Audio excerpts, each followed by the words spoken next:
ఇరాన్‌పై Israel దాడుల పరంపర కొనసాగుతున్నది.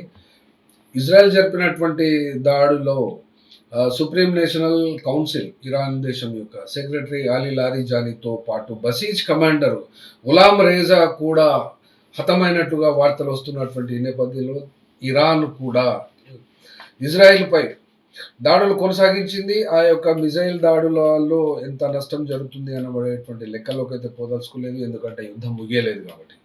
అయితే ఇక్కడ గతంలో చెప్పినట్లుగా మార్చి 9వ తేదీన ట్రంప్ షార్ట్ టర్మ్ ఎక్స్‌కర్షన్‌గా దీన్ని అభివర్ణించారు. అనగా ఇది స్వల్పకాలిక విహారయాత్రగా ఈ యొక్క యుద్ధాన్ని ఆయన అప్పుడు అభివర్ణించడం. ఇప్పటి వరకైతే ఇవాళ 17వ తారీఖు వరకు వచ్చేసినాము. కానీ ఇది స్వల్పకాలిక విహార యాత్ర అయితే పూర్తి కాలేదు. కానీ యుద్ధం అయితే కొనసాగుతున్నది. అనగా ఇది దీర్ఘకాలికమైనటువంటి విధ్వంసంగా ఇక్కడ రూపు దాల్చుతున్నట్టుగా ఇక్కడ అర్థమవుతున్నది. ఎందుకు అనంటే స్వతంత్రం అమెరికా దేశానికి వచ్చినప్పటి నుండి ఇప్పుడు 26లో ఉన్నాము.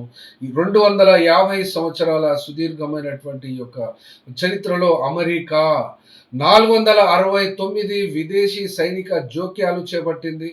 ముఖ్యంగా 1991 తర్వాత ఈ యొక్క 35 సంవత్సరాల కాలంలో 250 కంటే ఎక్కువ విదేశీ గడ్డపై జోక్యాలు చేసుకొని మారణకాండకు ఇది పాల్పడింది. కాబట్టి ఈ దేశము అసలు వాస్తవంగా చెప్పాలంటే కిల్లర్ స్టేటా, హంతక దేశమా, లేకుంటే దుష్ట దేశమా అనబడేటువంటి అంశంలో ప్రపంచవ్యాప్తంగా ఇది చర్చనీయాంశమైంది. చర్చలు జరుగుతున్నవి.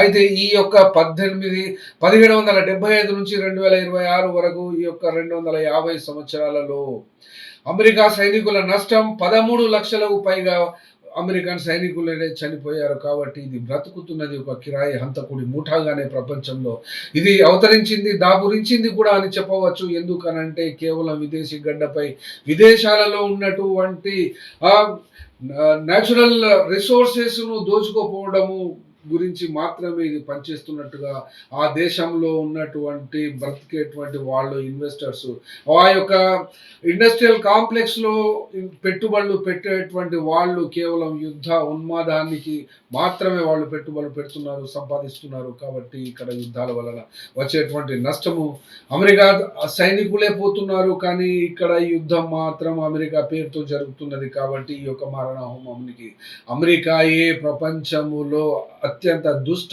శక్తిగా అవతరించిందని ప్రపంచవ్యాప్తంగా వస్తున్నటువంటి విమర్శలకు ట్రంప్ అయితే పట్టించుకోవడం లేదు. అట్లాగే అమెరికన్ ప్రజలు మాత్రమే దాన్ని పట్టించుకోవాల్సినటువంటి అవసరం అయితే ఎంతైనా ఉంది.